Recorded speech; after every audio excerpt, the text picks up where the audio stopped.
Thank you.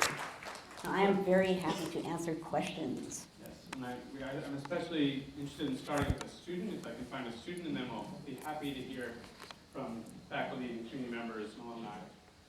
So, okay.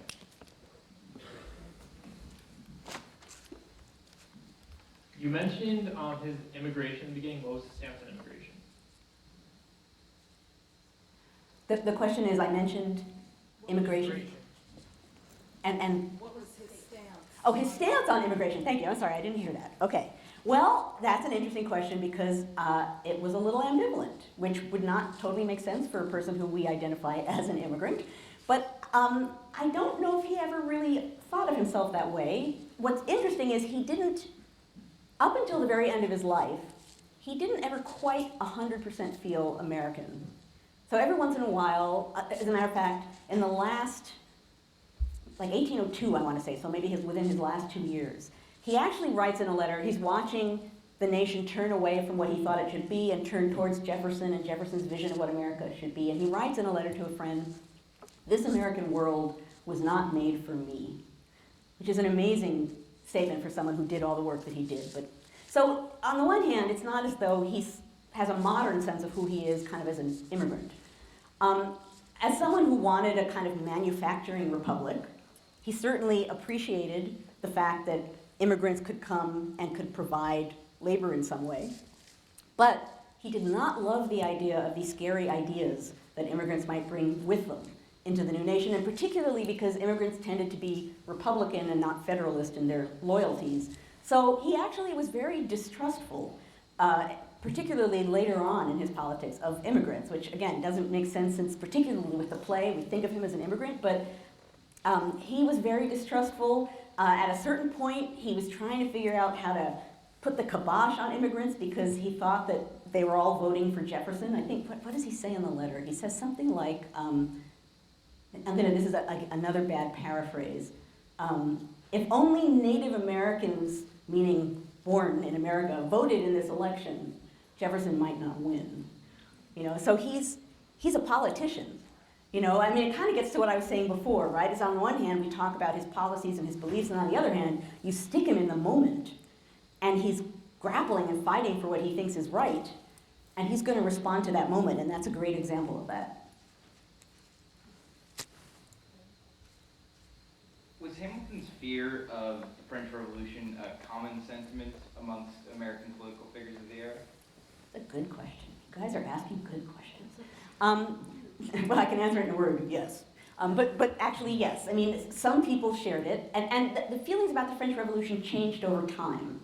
So initially, I think a lot of people were kind of cheered because a lot of people thought that the American Revolution had lit the spark of liberty and now it was going to spread around the world, and look, France is doing what we did. How great, the spark of liberty is spreading.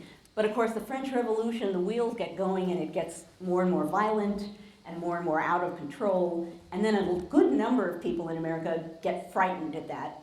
Tends to be Federalists who are far more focused on order, who do not love what they see going on, and they think that the frightening social disorder of France is gonna, well, Hamilton's seal, right?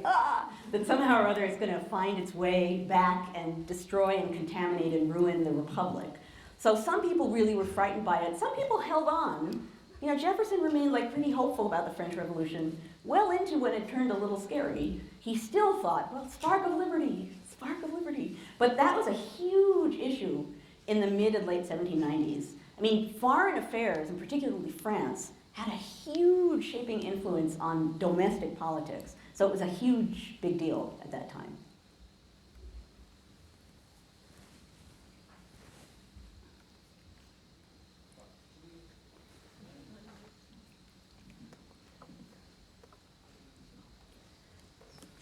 I understand that there was a scandal with a married woman with Hamilton during his life that came out later. And because of that, he lost a lot of public support. Would you say that was the main point that cost him the presidency, or a possible presidency? Oh, you mean, so two questions. Would he have been a likely candidate for president, and did his scandalous affair cost him? Okay, so I'll answer first the president question and then the scandalous affair question. I'll leave the scandal hovering. I don't think he thought that he would ever be president. I think he knew how unpopular he was. And part of what leads me to say that is, in 1795, Washington was trying to figure out, or maybe 1794, who to send to England to negotiate a treaty, and it becomes the Jay Treaty, so John Jay is the guy who gets sent. But Hamilton's a contender, and eventually Hamilton withdraws and says to Washington, I know how unpopular I am, and this would not be a smart idea. I should not. So I don't think he would have expected to win an elected office. I don't think that was in his cards. I don't think he expected that, and it could totally be true that other people were scared of that, but I don't think he expected that. But that leads us to the scandalous affair. So he did indeed have a scandalous affair. At the height of his busyness as Secretary of the Treasury, a woman named Maria Reynolds comes and basically asks for a loan to get back to New York. Her husband has left her. And Hamilton, and we know this because he wrote a long pamphlet describing this in great detail.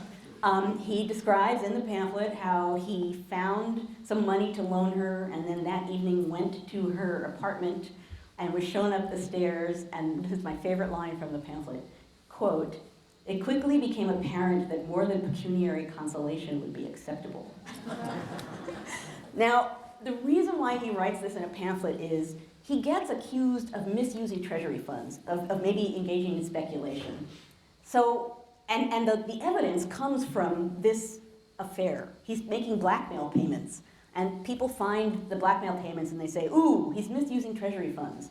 So Hamilton decides, I shall clear my public name by confessing to being an adulterer.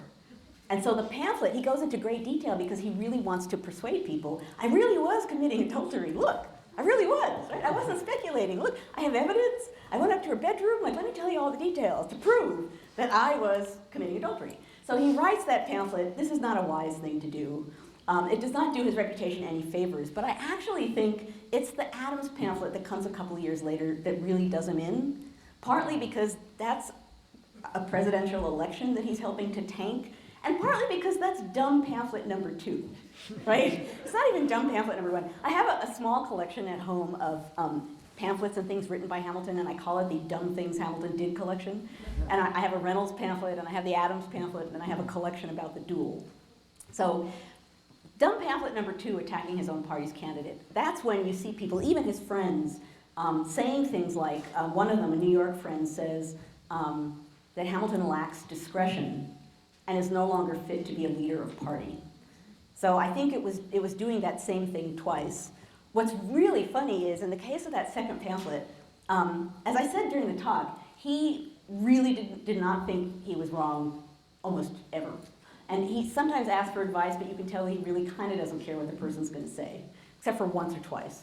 So in this case, he wants to write this pamphlet attacking Adams, and he writes letters to a number of his Federalist friends, and he says, hey, I'm thinking of writing this pamphlet attacking John Adams and defending myself and making it clear who the Federalists are. What do you think?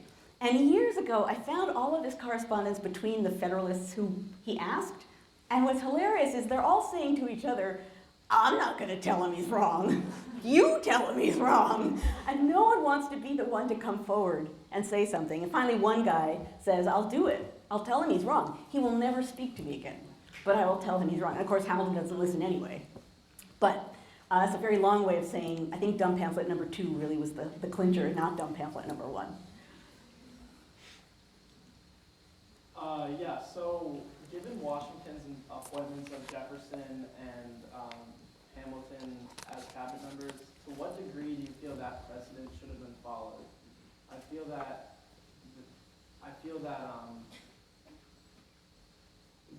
given their rivalry, how do you feel like that was productive to our nation's development? So the question is, was it a good example to set to put people in the cabinet who didn't agree with each other? Yes, okay.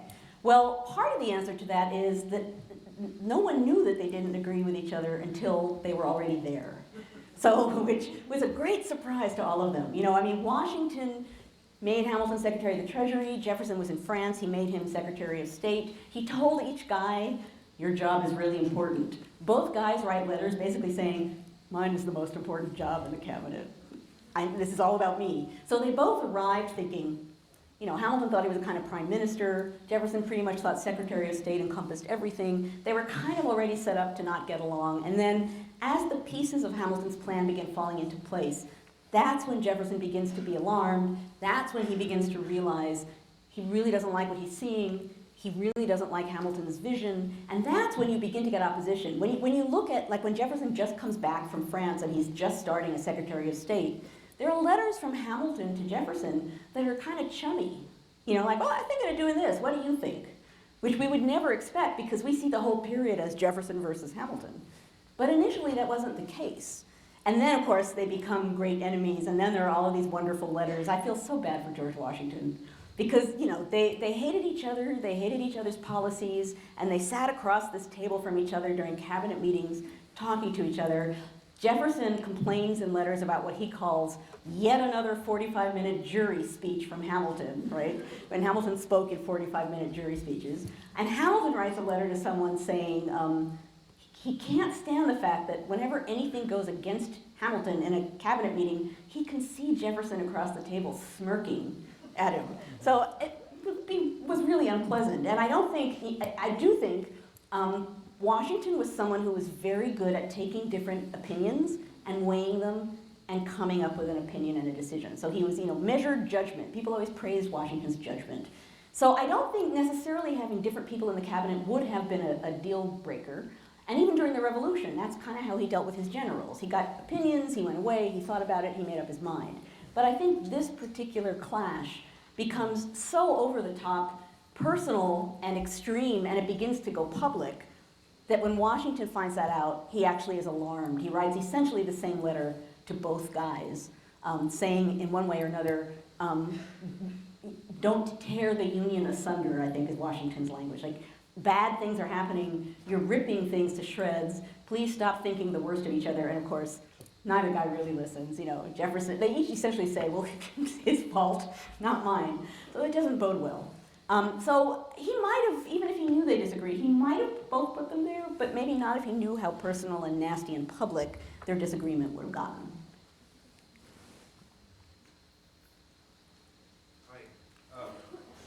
American political thought scholars often characterize Hamilton as a strong abolitionist. I've always thought maybe there's a little bit more to the story than that. So I want to know, how would you sort of position him on this sort of scale, both about slavery and about race? Okay, which is a good question, and a question I can answer in part.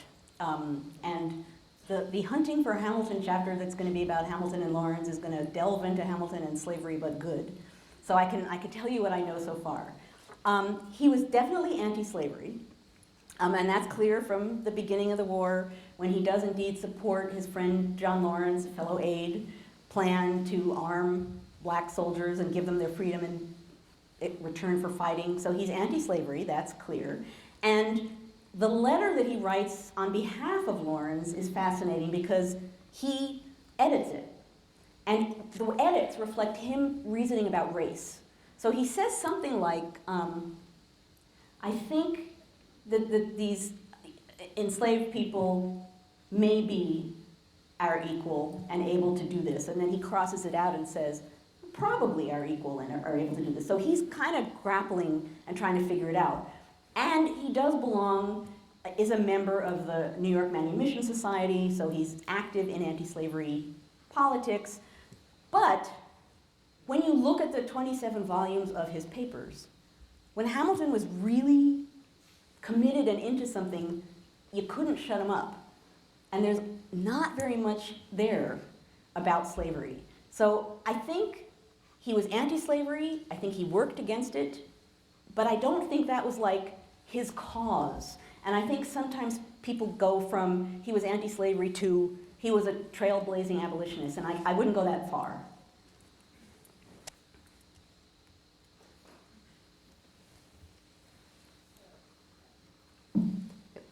First off, thank you for being here, and I'm very enjoying your lecture. My question is, you've mentioned how Hamilton thought that the government needed a little bit more power. So I'm interested in knowing what were the flaws he saw and what did he specifically want to do to strengthen the government? Good question. You guys are asking such good questions. Okay. He did very much want to strengthen the government, and he put a lot of his focus on the presidency, on the executive and strengthening the executive. He really did look towards Great Britain as his model. He saw Great Britain as like this model of stability and custom, and he says at some point early on, like in 1789, I think, something along the lines of, ultimately, it won't be very much short of that we're going to need here. What he's scared of, in part, and I'm going to say this and then go back and explain it, is democracy. And by that, what I mean is, he thought the sort of unruly ties of democracy, like the people in the street protesting, to Hamilton, that was a real danger to the government, which he considered to be so weak and easily overturned. He did not have the sort of faith that Jefferson did in the sort of stepping back and letting the people protest and do their will. The Federalists generally, and Hamilton specifically, were nervous about disorder and very concerned about maintaining law and order. So part of what he's doing with the government is, in his mind, the government is so weak and the power of the people is so strong, he's constantly trying to empower the government to, in his mind, balance out that imbalance. Now, of course, if you step back and look at American history, what you can see is that gradually it becomes more democratic, which means Hamilton and the Federalists are not moving with the tide, which is why Hamilton, in the last couple of years of his life, says, this American world was not made for me. He begins to call himself a disappointed politician. He can kind of see that things are going in a different direction. But he was trying to empower the government, partly because he thought it would collapse, and partly because he was afraid of us. He was afraid of the multitude and how easy it would be, in his mind, for them to protest and overturn things.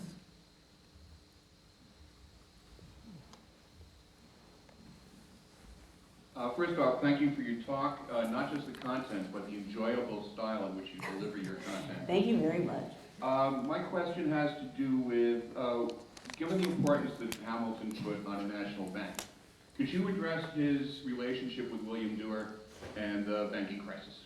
Okay.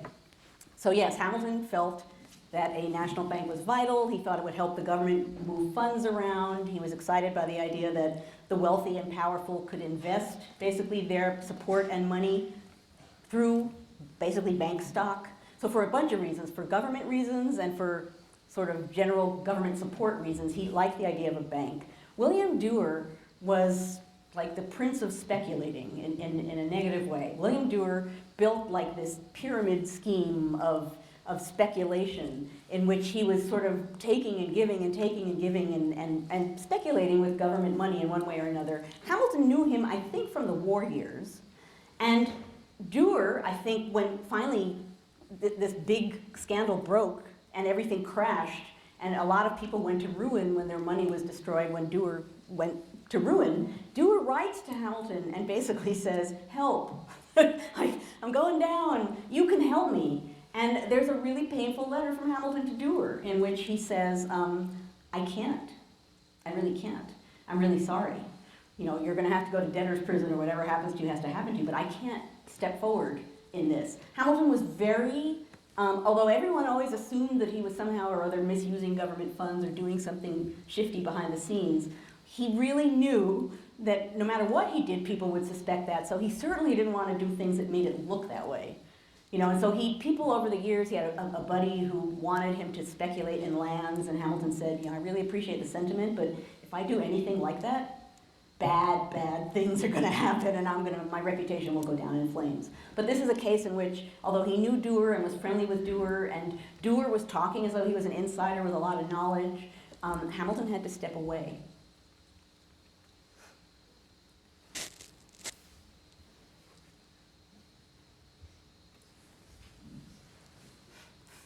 I know you said that Hamilton was Washington's right-hand man, and sometimes Nathaniel Green is put in that position. So how did Nathaniel Green fit into that dynamic? Gosh, you guys are like so informed. This is like the age of Hamilton. Everyone knows this stuff. I would say there were different kinds of right-hand men. Hamilton was right-hand man, meaning aide, the person who wrote for him and thought for him and sometimes acted for him. Green was a very trusted general, so I would say maybe right-hand general man versus right-hand aide man. I mean, he trusted them both. Hamilton trusted and liked Green as well, but I think Hamilton was more a right-hand man in the sense that he was kind of just there by Washington's side, ready to act on his behalf. And you know, you can understand why he would have been invaluable in that job, right? He thinks quickly, he writes quickly. In not a long amount of time, he understood how Washington thought and what he wanted to do, so he could think for him and write for him and act for him in a way that not a lot of people could, and he was speedy at it. So he was, you know, you can understand why Washington wanted to keep him at headquarters, and you can understand why poor Hamilton kept banging his head against the wall saying, no, I need to get out on the field. And they ultimately have an enormous fight about this, a petty but an enormous fight about this, when after Hamilton's plan, his 4-part plan, does not work, and he doesn't get his field command, and Washington loses his temper one day. So as the story goes, they were working together, and Hamilton went down a flight of stairs and left Washington to deliver a letter. And he's interrupted on his way back by the Marquis de Lafayette. And as Hamilton explains it, the Marquis de Lafayette had a way of taking you by the lapels and talking to you very vigorously, and you couldn't break away. So Lafayette grabs him, and he's talking to him. And Hamilton breaks away and turns, and Washington is at the top of the stairway looking down, glowering. And he says, sir, you have kept me waiting these 10 minutes. I tell you, sir, you treat me with disrespect. And Hamilton, who by this point is up to here with not having his field command, says, I'm sorry you feel that way, but if you do, I depart. Boop, I quit. And he storms off. Now, Washington sends someone out to apologize to Hamilton, to his aide. And Hamilton says, no. That's such chutzpah that Hamilton has.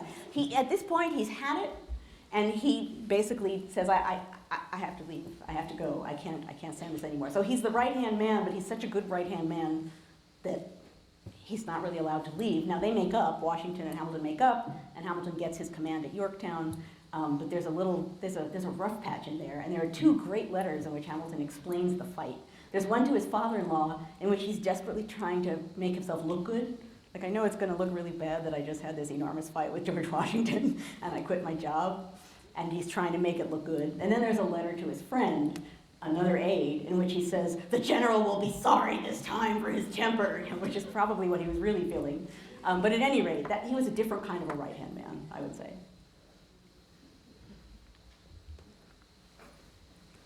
Thank you so much for your time. Such a great talk.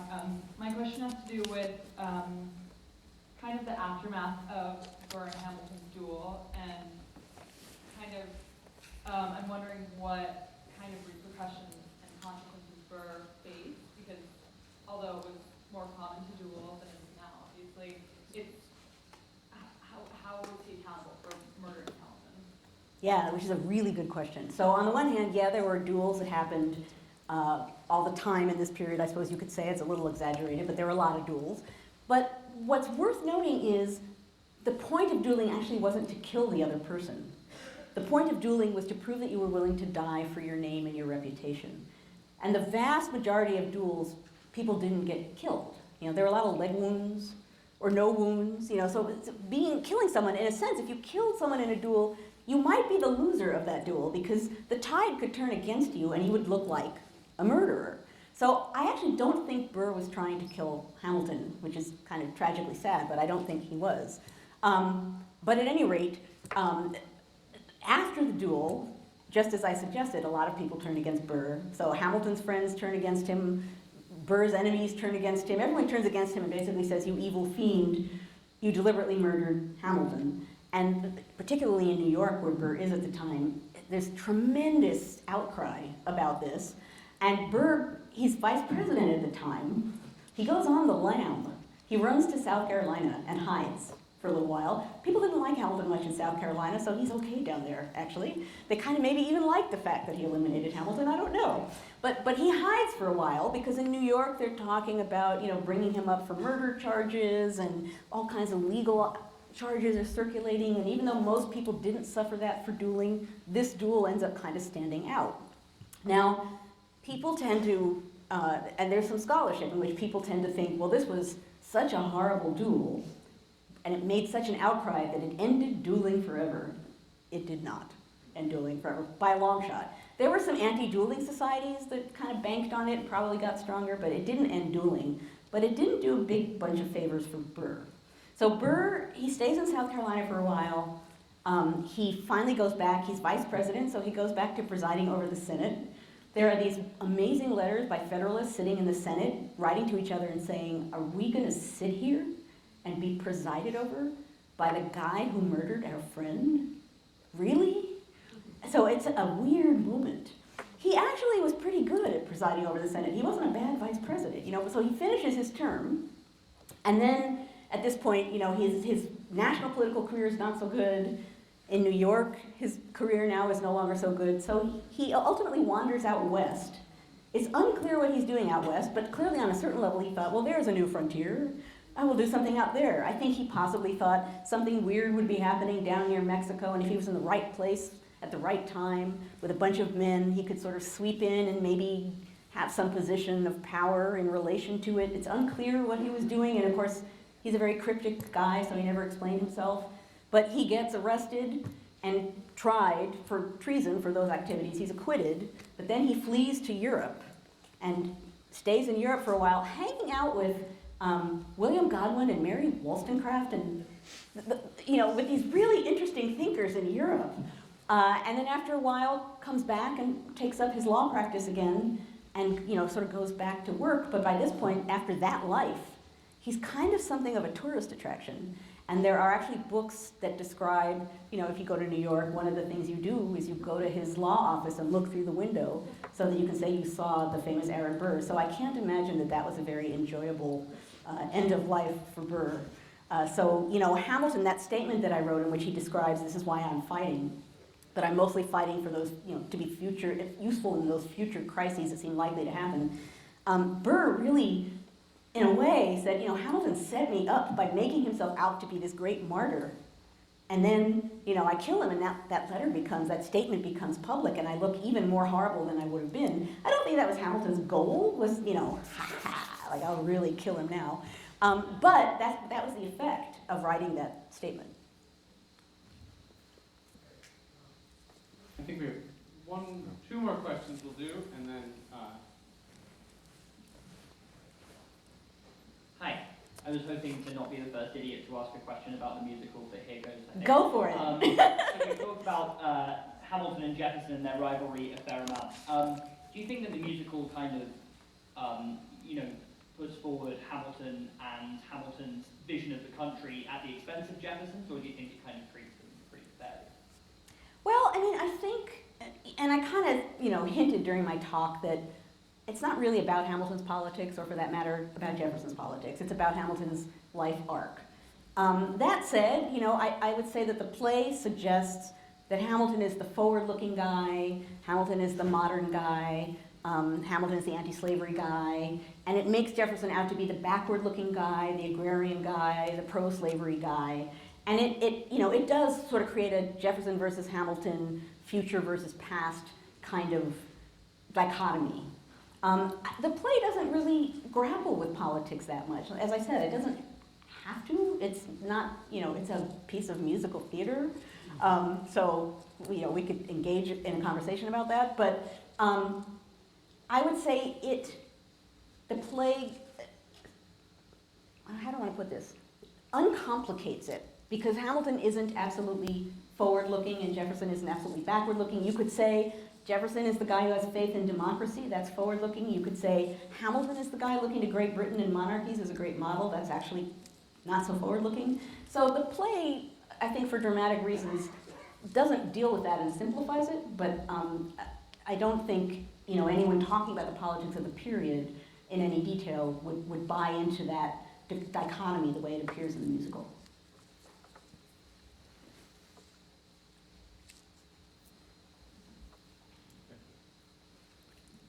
Thanks for coming. What role did religion play in Hamilton's life, and then how would he view free will, say, versus divine intervention? Wow, okay. It's a weighty last question. Well, and I can give you a partial answer. As I kind of said at the outset, he does not muse on paper very often, which is why I love trying to decode him. It's because you really do have to read between the lines and look for patterns, because he just doesn't give you many clues. In the case of religion, it's clear at the beginning of his life that religion is very present for him.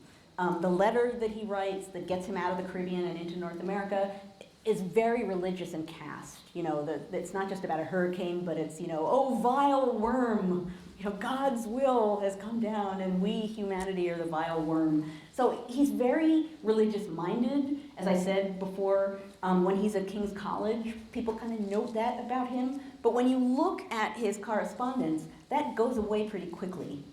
And after a time, he just doesn't talk about it or engage in anything obviously religious until the end of his life, when it comes back.